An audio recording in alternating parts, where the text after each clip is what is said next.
मानव विकास के चार स्तंभ। समता, सभी के लिए अवसरों तक समान पहुंच सुनिश्चित करना।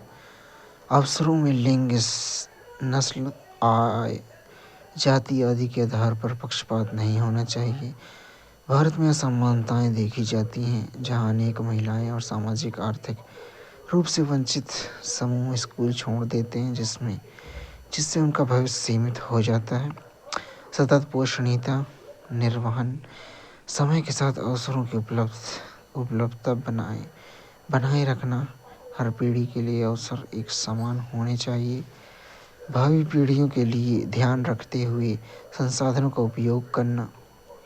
किसी समुदाय में लड़कियों की शिक्षा पर जोर न देने से उनके भविष्य के कैरियर और जीवन के विकल्प सीमित हो सकते।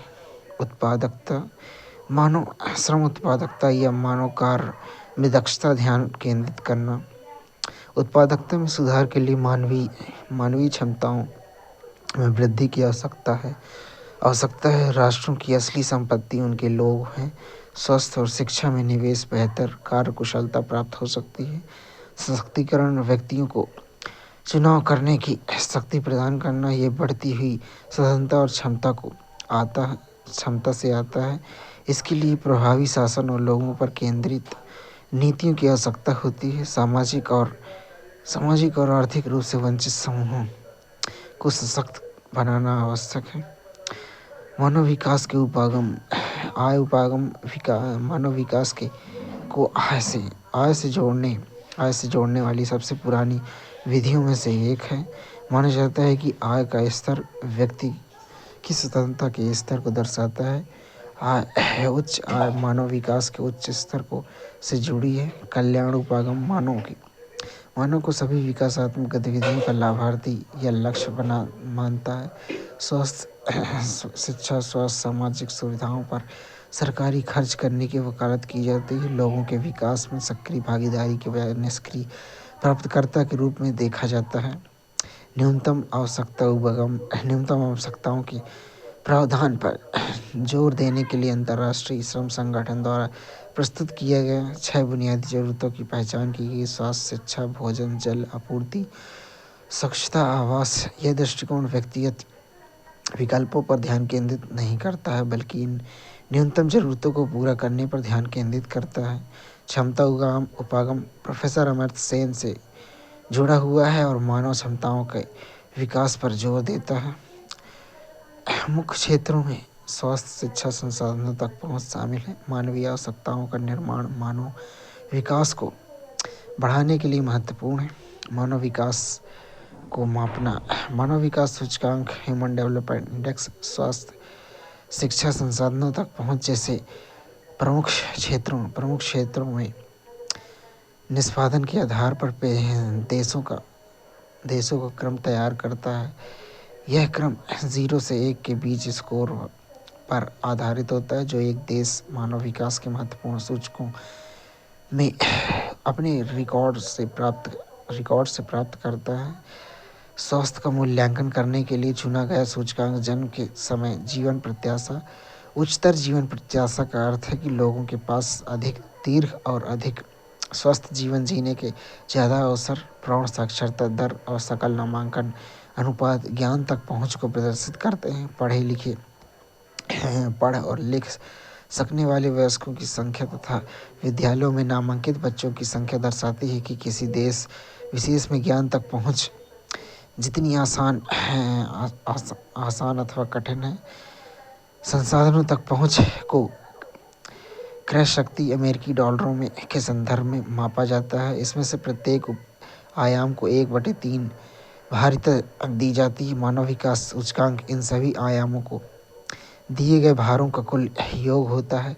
स्कोर 1 से जितना निकट होता है, मानव विकास का स्तर उतना ही अधिक होता है। इस प्रकार 0.983 का स्कोर अति उच्च स्तर का, जबकि 0.268 मानव विकास का अत्यंत निम्न स्तर का माना जाएगा।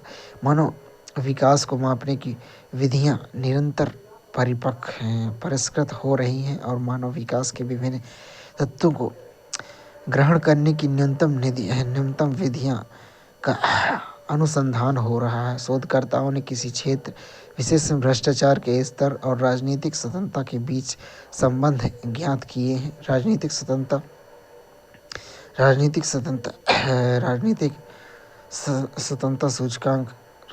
स्वतंत्रता सूचकांक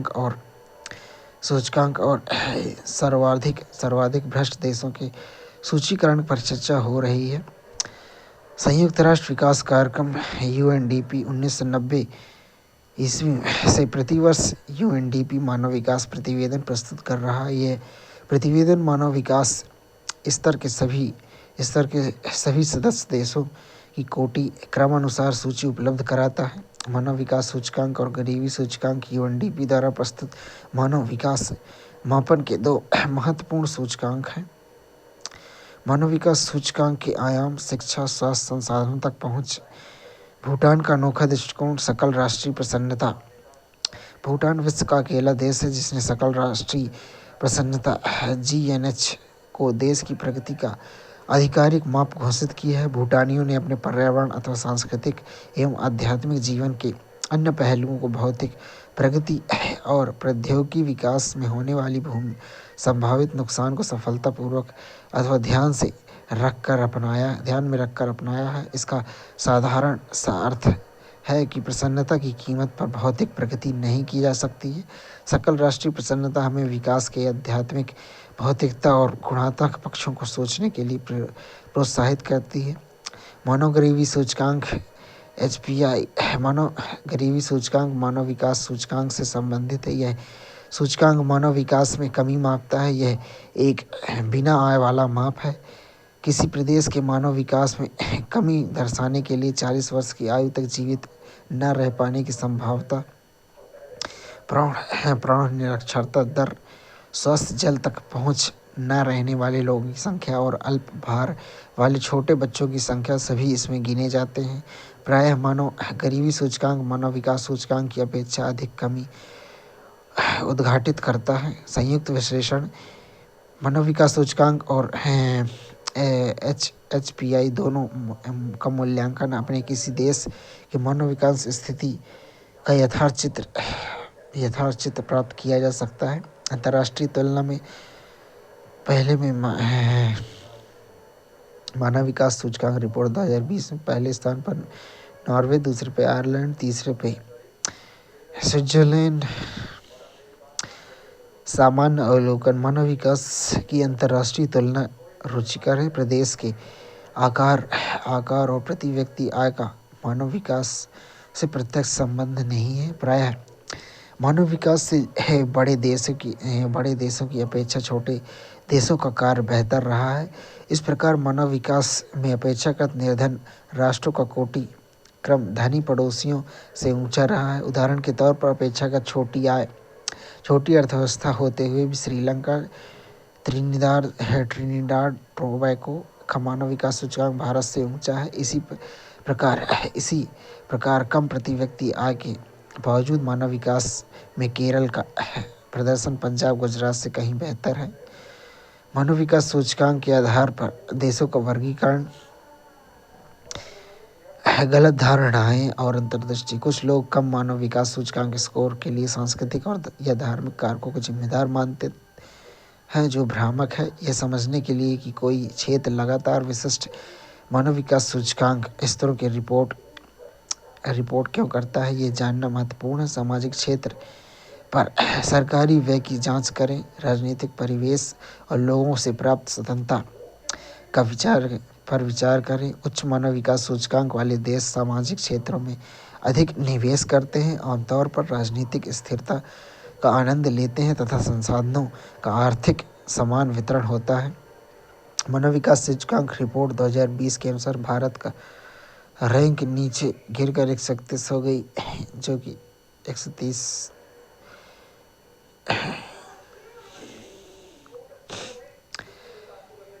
लिंग भेदभाव और सामाजिक निहितार्थ। बेटी बचाओ बेटी पढ़ाओ अभियान भारत सरकार द्वारा शुरू किए गए एक राष्ट्रव्यापी अभियान लैंगिक भेदभाव के नकारात्मक प्रभावों को पहचानना और उसका समाधान करना है। इसका नाम बेटी बचाओ बेटी पढ़ाओ है जो बालिकाओं की सुरक्षा और कल्याण सुनिश्चित करने तथा उन्हें समान शिक्षा अवसर प्रदान करने के दोहरे उद्देश्यों पर जोर देता है। लिंग पुरुष महिला ट्रांसजेंडर के आधार पर समाज का विभाजन प्राकृतिक या जैविक है और सामाजिक रूप में निर्दिष्ट मानदंडों का मिश्रण है। लिंगों को सौंपी गई सामाजिक भूमिकाएं भेदभाव और बहिष्कार को जन्म देती हैं जो विकास में बाधा डालती हैं। यूएनडीपी इन चुनौतियों को स्वीकार करता है तथा विकास प्रक्रियाओं में लैंगिक समावेशिता की आवश्यकता पर बल देता है। किसी भी लिंग के विरुद्ध भेदभाव विशेषकर अवसरों और अधिकारों के आधार पर सामाजिक विकास और प्रगति के लिए हानिकारक है। महिलाओं की कार्य भागीदारी महिला श्रमिकों की संख्या प्राथमिक सेक्टर में अपेक्षाकृत अधिक है जबकि विगत कुछ वर्षों में महिलाओं की द्वितीयक और तृतीयक सेक्टरों की सहभागिता सुधार हुआ है। अर्थव्यवस्था में क्षेत्रीय बदलाव sectoral shift in the economy. प्राथमिक क्षेत्र में लोगों की संख्या 26 करोड़ 30 लाख 22,473 है। कुल श्रमिक 54% है जिसमें पुरुष 16 करोड़ के करीब और महिलाएं 9 करोड़ के करीब। माध्यमिक क्षेत्र में 1,83,36,36,307 लोग। कुल श्रमिक प्रतिशत में 3.8% है। पुरुष में 97 लाख 50 महिलाओं में 85 लाख करीब। तृतीय क्षेत्र में 20 करोड़ लोग हैं और कुल प्रतिशत में 41.6% है। पुरुष में 15 करोड़ के करीब महिलाएं 4 करोड़ के करीब। यह जानना आवश्यक है कि पिछले कुछ दशक में भारत में कृषि सेक्टर से श्रमिकों की अनुपात में उतार दिखाई देता है। 2001 में 58.2%, 2011 में 54.6% है। एक तृतीय सेक्टर में सहभागिता दर बढ़ी है। यह श्रमिकों की खेत आधारित रोजगारों पर निर्भरता में गैर खेत आधारित रोजगारों पर निर्भरता को इंगित करता है। यह देश की अर्थव्यवस्था में सेक्टरी स्थानांतरण है। कार्य भागीदारी में स्थानिक भिन्नता देश के विभिन्न सेक्टरों में श्रम सहभागिता दर की स्थानिक भिन्नता है। हमारे हिमाचल प्रदेश और नागालैंड जैसे राज्यों में कृषकों की संख्या बहुत अधिक है। दूसरी ओर बिहार आंध्र प्रदेश छत्तीसगढ़ उड़ीसा झारखंड पश्चिम बंगाल और मध्य प्रदेश जैसे राज्यों में कृषि श्रमिकों की संख्या अधिक है। दिल्ली चंडीगढ़ पुडुचेरी जैसे अत्यधिक नगरीय क्षेत्रों में श्रमिकों का बहुत बड़ा अनुपात अन्य सेवाओं में लगा हुआ है। यह न केवल सीमित कृषि भूमि की उपलब्धता को बल्कि बृहद स्तर पर होने वाली नगरीकरण और औद्योगिकरण द्वारा गैर कृषि सेक्टरों में और अधिक श्रमिकों की आवश्यकता को भी इंगित करता है। मानव बस्तियों का अर्थ है कि किसी भी प्रकार और आकार के घरों का संकुल जिसमें मनुष्य रहते हैं। इस उद्देश्य के लिए लोग मकानों और अन्य इमारतों का निर्माण करते हैं तथा अपने आर्थिक पोषण आधार के लिए कुछ क्षेत्र पर स्वामित्व रखते हैं। अंततः बस्ती की प्रक्रिया में मूल रूप में लोगों के समूह और उनके संसाधन आधार के रूप में क्षेत्र का आवंटन सम्मिलित होते हैं। बस्तियां आकार और प्रकार में भिन्न होती हैं। उनका परिसर एक पल्ली से लेकर महानगर तक होता है। आकार के साथ बस्तियों के आर्थिक अभिलक्षण और सामाजिक संरचना बदल जाती है। साथ ही बदल जाते हैं पारिस्थितिकी और प्रौद्योगिकी।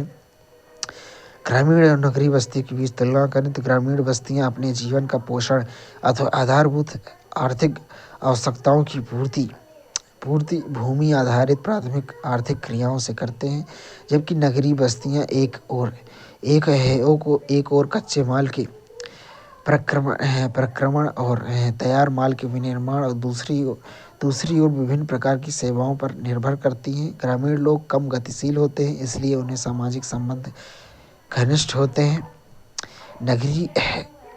नगर आर्थिक वृद्धि के नोड के रूप में कार्य करते हैं और न केवल नगर नगर निवासियों को, बल्कि अपने पक्ष भूमि की ग्रामीण बस्तियों को भी भोजन तथा कच्चे माल के बदले वस्तुओं एवं सेवाएं उपलब्ध कराते हैं। नगरीय और ग्रामीण बस्तियों के बीच प्रकारात्मक संबंध परिवहन एवं संचार परिपथ के माध्यम से स्थापित होता है। नगरीय क्षेत्रों में जीवन का ढंग जटिल, तीव्र होता है तथा सामाजिक संबंध औपचारिक होते हैं। ग्रामीण बस्तियों के प्रकार। ग्रामीण बस्तियों के विभिन्न प्रकारों के लिए अनेक कारक और दशाएं उत्तरदायी हैं। इसके अंतर्गत भौतिक लक्षण, भूभाग की प्रकृति, ऊंचाई, जलवायु और जल उपलब्धता, सांस्कृतिक मानवीय कारक में सामाजिक संरचना, जाति और धर्म, सुरक्षा संबंधी कारक चोरियों और डकैतियों से सुरक्षा करते हैं। बृहद तौर पर भारत की ग्रामीण बस्तियों को 4 प्रकारों में रखा जा सकता है: गुच्छित, संकुलित अथवा आकेंद्रित, अर्धगुच्छित अथवा विखंडित, पल्लीकृत, परिक्षिप्त अथवा एकाकी।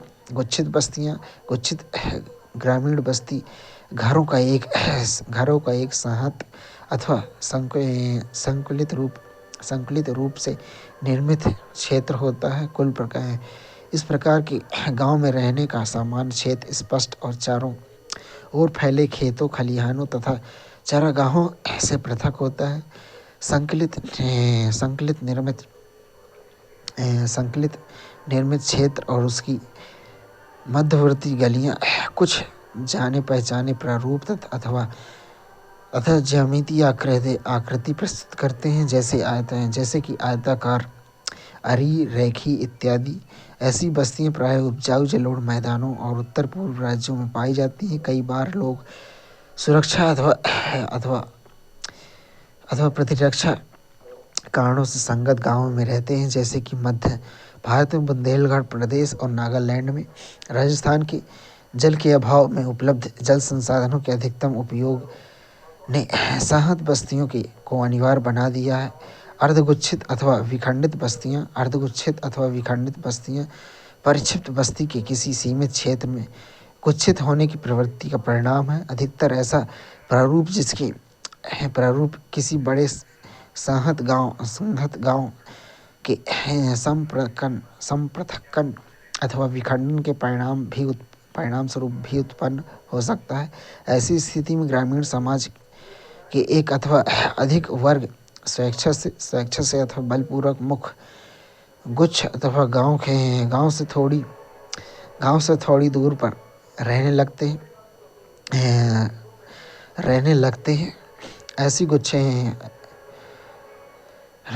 हैं। ऐसी स्थितियों में आमतौर पर जमींदार और अन्य प्रमुख समुदाय मुख्य गांव के केंद्रीय भाग पर आधिपत्य कर लेते हैं, जबकि समाज के निचले तबके के लोग अथवा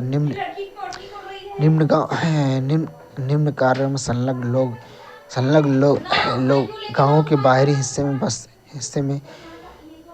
में बसते हैं। ऐसी बस्तियां गुजरात के मैदान और राजस्थान के कुछ भागों में व्यापक रूप से पाई जाती हैं।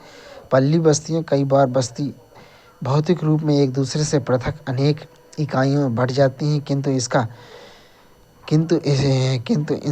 किंतु उन सब का नाम एक रहता है। इन इकाइयों को देश के विभिन्न भागों में स्थानीय स्तर पर पन्ना, पाड़ा, पल्ली, नगला, ढाड़ी इत्यादि कहा जाता है।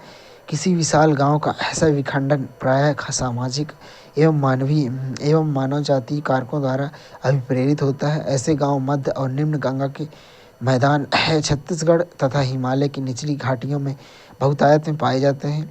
परिक्षिप्त बस्तियां। भारत में परिक्षिप्त अथवा एकाकी बस्ती प्रारूप सुदूर गांवों में एकाकी झोपड़ियों अथवा कुछ झोपड़ियों की पल्ली अथवा छोटी पहाड़ियों की ढालों पर खेतों अथवा चारागाहों के रूप में दिखाई पड़ता है। बस्तियों का चरम विक्षेपण प्रायः भूभाग और निवास योग्य क्षेत्रों के भूमि संसाधन आकार की अत्यधिक विखंडित प्रकृति के कारण होता है। मेघालय, उत्तराखंड, हिमाचल प्रदेश और केरल के अनेक भागों में बस्ती का यह प्रकार पाया जाता है। नगरीय बस्तियां। ग्रामीण बस्तियों के विपरीत नगरीय बस्तियां सामान्यतः संगत और विशाल आकार की होती हैं। ये बस्तियां अनेक प्रकार के अनेक प्रकार की आकृति, आर्थिक, प्रशासकीय प्रकारों में संलग्न होती हैं। नगर अपने चारों ओर के क्षेत्रों से प्रकारात्मक रूप में जुड़ा हुआ होता है। अंतः वस्तुओं और सेवाओं का विनियमन कई बार प्रत्यक्ष रूप से और कई बार मंडी, शहरों एवं नगरों की श्रृंखला के माध्यम संपन्न होता है। इस प्रकार नगर गांवों से प्रत्यक्ष अथवा अप्रत्यक्ष दोनों प्रकार के जुड़े होते हैं तथा ये परस्पर भी जुड़े हुए होते हैं। नगरों का विकास भारत में नगरों का है अभ्युदय प्रागैतिहासिक काल से हुआ है। यहाँ तक कि सिंधु घाटी सभ्यता के युग में भी हड़प्पा और मोहनजोदड़ो जैसे नगर अस्तित्व में थे। इसके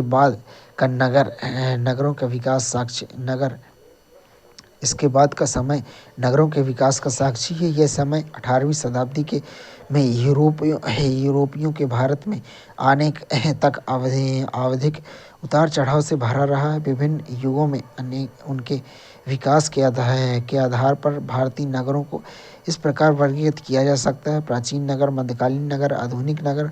प्राचीन नगर भारत में 2000 से अधिक वर्षों की ऐतिहासिक पृष्ठभूमि वाले अनेक नगर हैं। इसमें से अधिकांश का विकास धार्मिक अथवा सांस्कृतिक केंद्रों के रूप में हुआ है।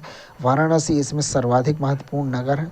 प्रयाग, इलाहाबाद, पाटलिपुत्र, पटना, मदुरई देश के प्राचीन नगरों में कुछ उदाहरण हैं। मध्यकालीन नगर: वर्तमान में लगभग 100 नगरों का इतिहास मध्यकाल से जुड़ा हुआ है, जिसमें से अधिकांश का विकास रजवाड़ों और राज्यों के मुख्यालयों के रूप में हुआ। ये किला नगर और जिनका निर्माण प्राचीन नगरों के विखंडन पर हुआ है। ऐसे नगरों में दिल्ली, हैदराबाद, जयपुर, लखनऊ, आगरा, नागपुर महत्वपूर्ण हैं। आधुनिक नगर: अंग्रेजों और अन्य यूरोपियों ने भारत में अनेक नगरों का विकास किया। तटीय शहरों पर अपने पैर जमाते हुए उन्होंने सर्वप्रथम सूरत, दमन, गोवा, पौंडीचेरी इत्यादि जैसे व्यापारिक पत्तन विकसित किए हैं। अंग्रेजों ने बाद में मुख्यतः